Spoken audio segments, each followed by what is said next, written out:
Assalamualaikum warahmatullahi wabarakatuh. Waalaikumsalam warahmatullahi wabarakatuh. Selamat datang kembali di channel YouTube Darul Fuqaha Indonesia dengan konten filosofi, fikir, logika soal fikih.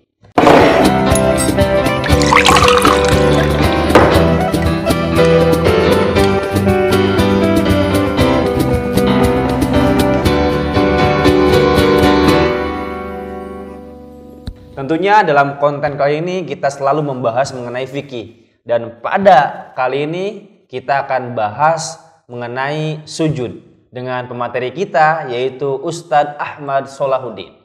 Sehat Ustadz? Alhamdulillah. Alhamdulillah. Sebelumnya kita banyak membahas mengenai junub ya, ilmu junub. Sekarang kita bahas mengenai ilmu sujud nih. Oke, dalam perspektif fikih tentunya ya. Oke Ustadz, langsung saja nih, biar pemirsa yang di rumah tidak begitu terlalu lama penasaran, langsung saja kita tanyakan kepada Ustadz Solah ini mengenai sebenarnya sujud itu ada berapa sih Gus, baik yang di dalam sholat maupun di luar sholat? Ya, jadi sujud ya. Kalau sujud dalam sholat kan kita udah mainstream ya. Iya. Sujud dalam sholat kan. Kita bicara sujud yang di selain sholat. Gitu. Yang selain sholat, yang jarang dilakukan lah gitu kan? Selain sholat gitu kan. Jadi sujud itu ada tiga. Ada tiga macam.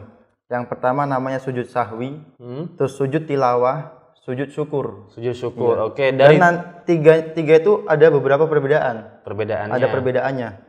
Sujud sahwi itu dilakukan di dalam sholat, tidak boleh dilakukan di luar sholat. Tidak boleh dilakukan di luar sholat, itu Iya. sujud sahwi. Oke. Sahwi itu hanya boleh dilakukan di dalam sholat. Oke. Nggak boleh dilakukan di luar sholat. Terus ada namanya sujud tilawah. Sujud tilawah. Kalau sujud tilawah ini bisa luar sholat, bisa dalam sholat. Oke. Nah, jadi bisa masuk di luar sholat atau Di dalam masuk sholat. dalam sholat. Terus ada lagi yang ketiga itu namanya sujud syukur. Kalau sujud syukur kebalikannya jadi sujud sahwi.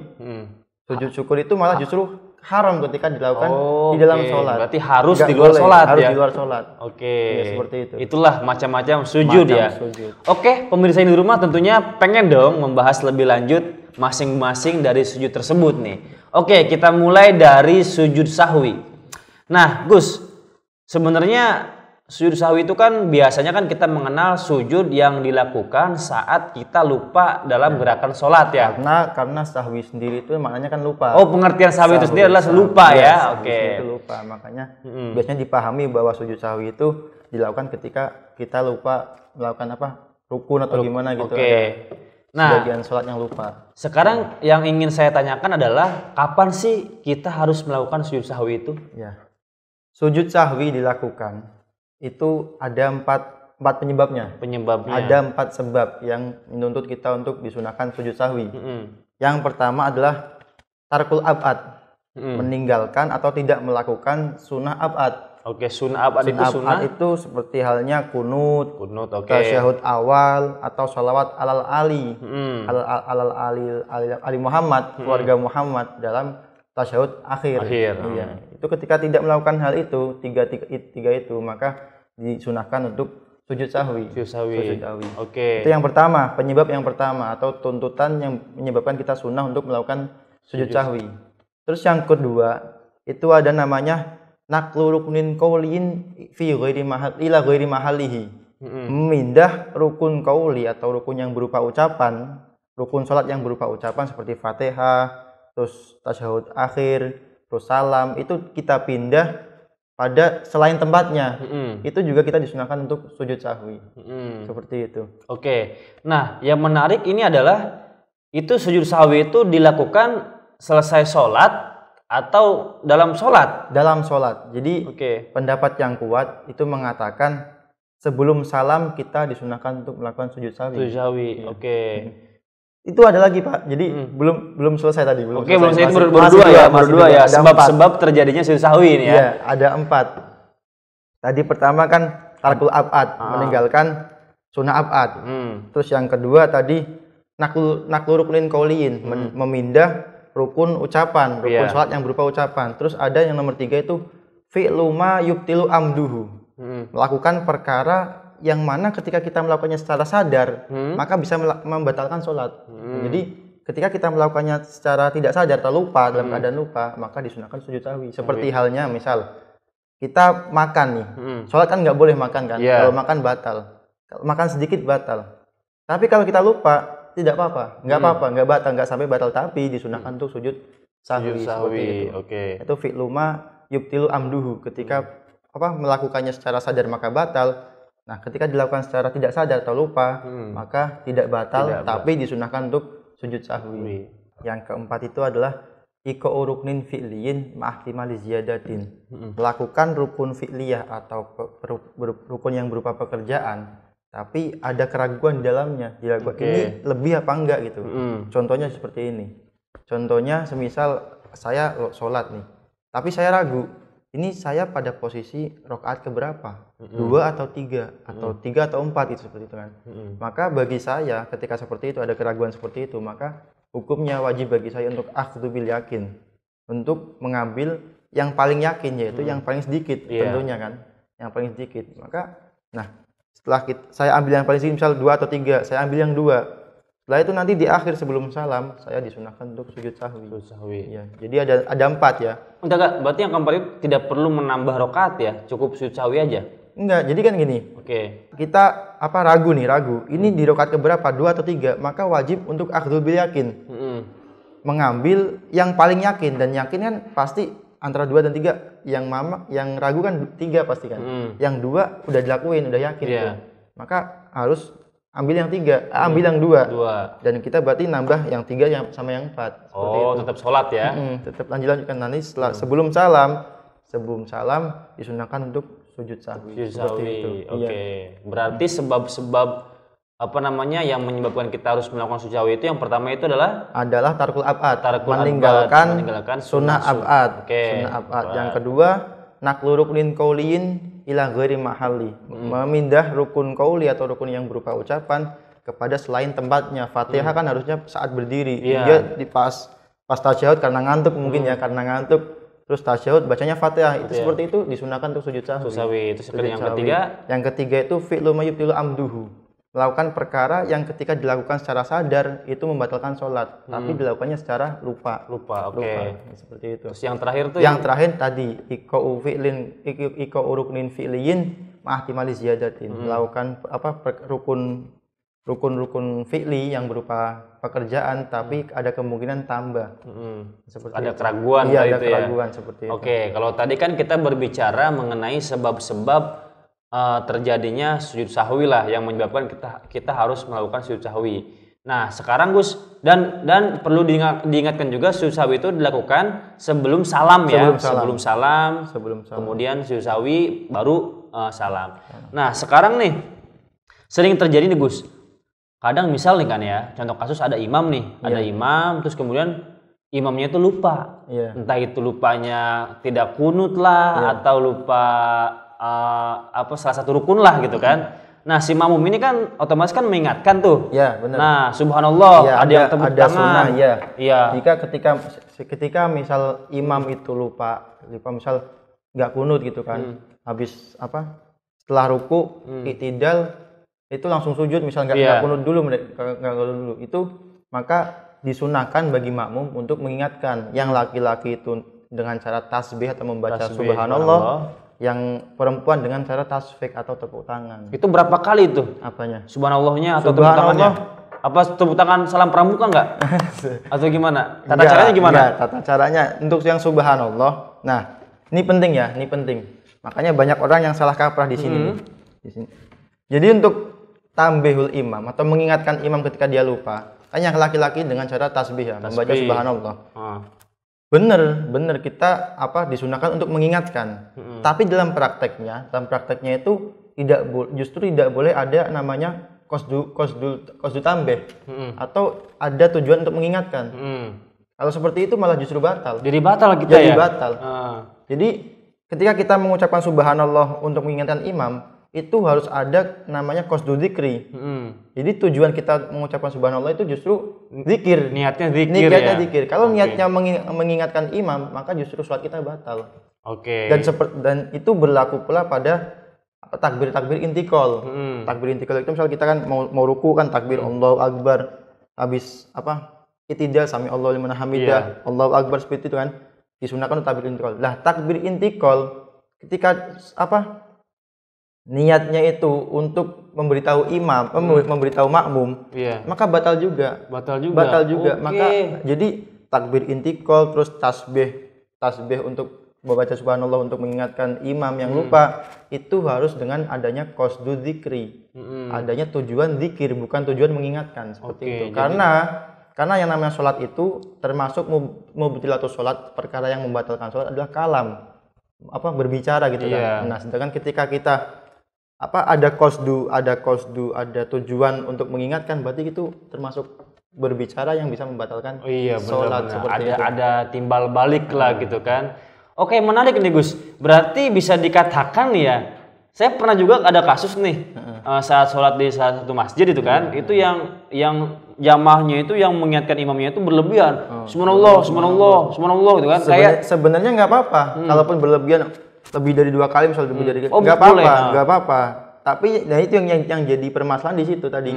Adanya biasanya karena emang kan ya tujuannya kan emang mengingatkan kan, mau mengingatkan itu. Tapi justru dalam prakteknya sebenarnya nggak boleh ada tujuan untuk mengingatkan. Jadi ngomong subhanallahnya itu harus dengan qasdu dzikri atau tujuan zikir. Tapi itu bisa ya, karena gini, secara logika kalau kita berbicara misalnya imam lupa, itu kan sebuah aksi kan, imam lupa. Otomatis kan jamaah itu bereaksi. Reaksinya itu adalah dengan subhanallah. Itu kan suatu interaksi Gus, timbal balik lah gitu kan. Itu bisa kita ya istilahnya zikir tapi tidak mengingatkan dalam kondisi sujud sahwi. Bisa lah. Mesti bukan berarti dengan kita mengucapkan bukan berarti dengan kita ingin mengingatkan imam berarti harus benar-benar ada tujuan yang mengingatkan. Enggak harus juga. Semisal saya kasih contoh misalnya. Semisal ada orang bermaksiat di samping saya. Di samping saya nggak ada tujuan untuk menasihati dia. Saya misal lagi ngobrol aja nih sama Ustaz Dani kan, lagi ngobrol tentang misal meninggalkan khamr itu haram, tapi di samping saya ada orang yang minum khamr gitu. Itu kan bisa saja dia jadi sadar dengan omongan saya gitu. Tapi saya nggak ada tujuan untuk mengingatkan. Gitu. Menarik. Seperti itu. Jadi bisa. Bisa berarti ya? Bisa itu. Berarti pemirsa yang di rumah pada prinsipnya perlu digaris bawah nih. Kita itu zikir dalam saat imam lupa, tujuan itu harus zikir ya. Jangan sampai ada tujuan mengingatkan imam. Nah, itu banyak yang salah kaprah di situ. Iya benar. Menarik. Kalau untuk perempuannya tepuk tangannya gimana? Gini. Nah, tasbih kan tadi kenapa bisa sampai membatalkan ketika tidak ada qasdu dzikri? Karena kan termasuk mubtilat sholat adalah kalam. Kalam ya, nggak boleh mengucapnya. Di sini yang menjadi garis bawah titik pokoknya adalah ucapannya. Nah, kalau tasbih kan nggak ada ucapan tuh, tapi ada gerakan. Nah, termasuk yang membatalkan sholat adalah gerakan salah satu harokatin yang mutawaliyah, 3 gerakan yang berturut-turut. Makanya ya sekiranya tidak ada 3 gerakan yang berturut-turut masih boleh seperti itu.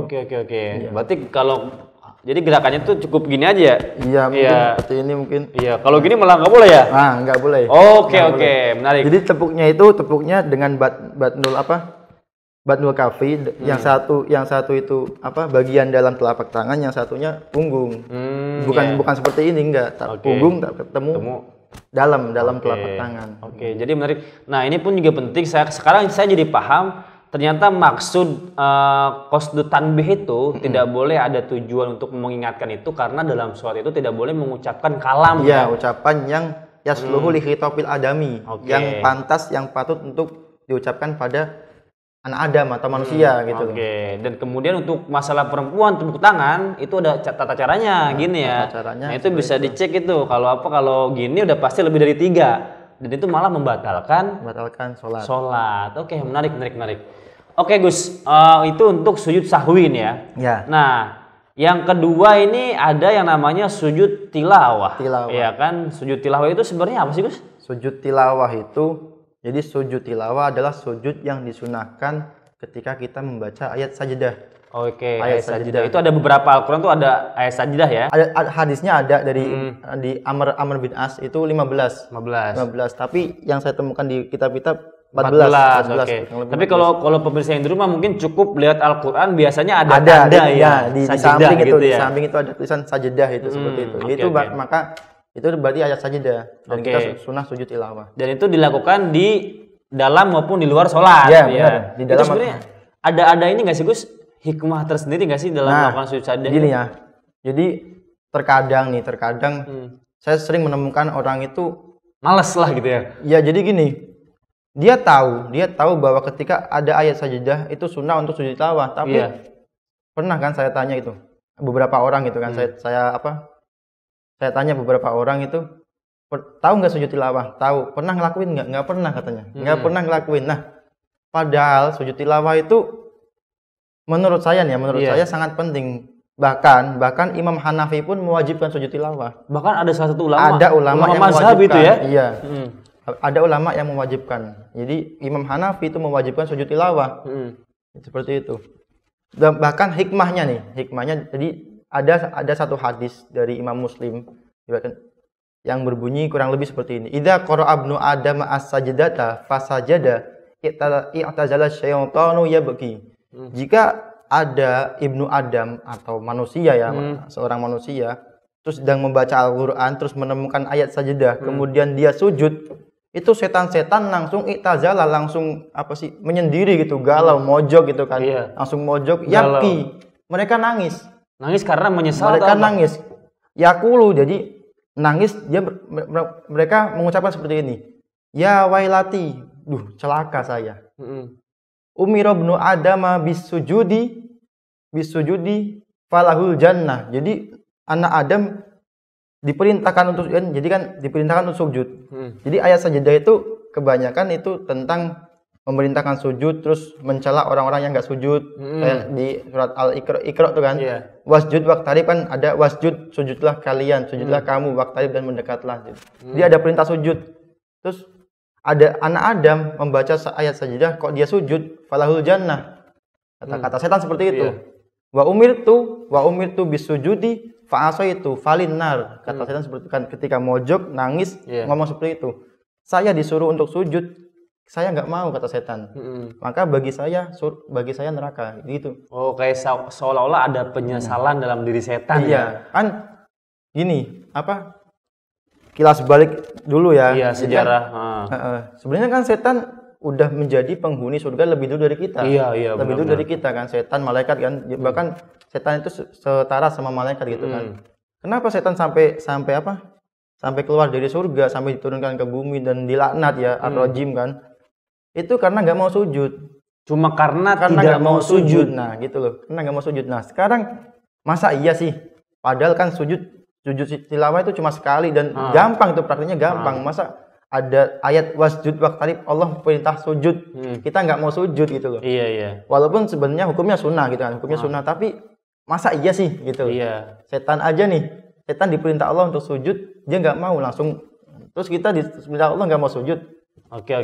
Ini menarik Gus, karena kan di Al-Quran hanya ada 15 lah ya, 15-an ayat sajadah. 14-15. Itu apa sih yang istilahnya kategori kenapa dikatakan itu sebagai ayat sajadah? Apakah dilihat dari maknanya atau dari apa gitu Gus? Jadi ayat sajadah dalam kitab Tuhfatul Muhtaj Sarah Minhaj milik Imam Ibnu Hajar itu dijelaskan kenapa sih dalam ayat-ayat sajadah yang 14 atau 15 itu disunahkan untuk sujud. Karena dalam ayat sajadah tersebut itu ada ada ayat yang mana di situ memuji orang-orang yang mau sujud dan mencela orang-orang yang tidak mau sujud. Makanya di situ disunahkan untuk sujud. Seperti itu. Makanya nanti ada ayat-ayat yang memuji orang untuk sujud tapi tidak ada kolaborasi mencela orang yang tidak mau sujud. Di situ nggak disunahkan untuk sujud. Oke, menarik. Sekarang kita lanjut ke tata caranya ya. Tata cara sujud tilawah itu seperti apa dan apa sih yang dibaca dalam sujud? Oke, sorry. Tadi dalam sujud sahwi itu yang dibaca apa itu Gus? Gini. Jadi ada bacaan sujud sahwi. Subhanaman la yanamu wa la yasu. Yang artinya Subhanaman maha suci zat la yanamu yang tidak pernah tidur wa la yasu dan tidak pernah lupa. Oke. Makanya cocok ya, karena penyebab tuntutan yang menuntut kita untuk sujud sahwi adalah lupa. Maka bacanya pun sesuai dengan tuntutannya Oke. gitu. Allah Maha Suci Allah yang tidak pernah tidur dan tidak pernah lupa. Seperti itu. Oke, jadi menarik ya para pemirsa yang di rumah. Mohon maaf tadi sempat terskip nih. Jadi kalau bacaan sujud sahwi itu adalah subhanamal la yanamu wala yashu. Oke, dan itu dilakukan sebelum salam. Sebelum salam. Oke, sekarang balik lagi nih ke yang kedua tadi tilawah. sujud tilawah itu tata caranya apa dan apa sih yang dibaca dalam sujud tilawah? Ya, tadi kan kita kategorikan ya. Sujud sahwi hanya boleh dilakukan dalam sholat. Kalau sujud tilawah boleh sholat dalam sholat ataupun di luar sholat gitu kan. Nah, tata caranya tuh ada sedikit perbedaan ketika di dalam ataupun di luar. Ketika di dalam sholat, misal kita setelah Fatihah itu membaca ayat sajidah gitu, ayat sajidah kan sunnah untuk sujud. Maka tidak diharuskan untuk niat, karena udah masuk dalam sholat seperti itu. Tapi kalau kita sedang membaca Quran misal di luar sholat membaca Quran, terus nemu ayat sajidah, maka disunahkan untuk sujud. Tata caranya itu kita harus takbir terlebih dahulu. Jadi ada rukun-rukunnya ya. Yang di luar sholat ya? Iya, di luar sholat. Di luar sholat itu ada rukunnya. Pertama takbir, pertama niat, terus takbir, terus setelah takbir kita langsung sujud, nggak perlu Fatihah, nggak perlu baca, langsung sujud satu kali, setelah itu duduk salam. Kan simple sebenarnya, simple kan? Iya, simple. Jadi gitu, ada niat, takbir, sujud, duduk, salam. Dan takbir pun sebenarnya tidak mesti berdiri ya? Nggak mesti, nggak harus berdiri. Makanya kan gini ya, dalam sholat pun kan sholat sunnah itu walaupun nggak ada udur, nggak ada perkara yang menuntut untuk nggak ada udur penyakit berupa penyakit yang menghalang kita untuk berdiri, itu boleh kita duduk. Apalagi gini sujud gitu ya. Sama sujud tilawah yang mana notabene dia sama-sama sunnah gitu, sama-sama sunnah dan diilhakan disamakan dengan sholat seperti itu. Jadi saat baca surat sajdah terus kemudian takbir langsung sujud ya, dan niat. Niat dulu ya. Niatnya gini, nawaitu sajdah tilawati, atau kalau mungkin susah pakai bahasa Arab, bisa lah pakai bahasa Indonesia. Allah pintar gitu. Iya, benar. Jadi niat saya sujud tilawah udah cukup sebenarnya. Allahu Akbar, saya niat sujud tilawah udah cukup seperti itu. Oke. Menarik itu yang di luar sholat. Tapi ada perlu penekanan di sini. Walaupun di luar sholat, akan tetapi tadi ya saya bilang bahwa sujud tilawah itu mulhak, jadi diilhakan, disamakan dengan sholat. Artinya apa? Artinya syarat-syarat sholat itu juga masuk ke sujud tilawah. Sujud tilawah harus diantaranya harus suci, terus menutup aurat, istiqbalul kiblat, menghadap kiblat seperti itu. Jadi jangan sampai kita misal baca lagi murojaah tapi nggak pegang Al-Qur'an kan, karena sujud tilawah itu disunahkan bagi orang yang membaca, lil qori, lisami, orang yang mendengar atau tidak sengaja mendengar, atau mustami'i, orang yang benar-benar ingin mendengarkan. Jadi ada 3 orang yang sunnah untuk sujud tilawah, bukan cuma orang yang baca, tapi orang yang tidak sengaja mendengar atau sami, atau mustami, orang yang sengaja mendengarkan bacaan Quran. Itu mereka semua disunahkan untuk sujud tilawah. Seperti itu. Itu sujud tilawah itu yang di luar sholat itu boleh nggak Gus ditunda gitu? Misal kita tiba-tiba pas baca surat sajdah, pas banget baca surat sajdah, kita kentut gitu kan? Otomatis kan Quran langsung kita simpen, dan kita mau sholatnya kan mau sujudnya harus wudu dulu. Itu boleh nggak ditunda? Nah, nanti jadi gini ya.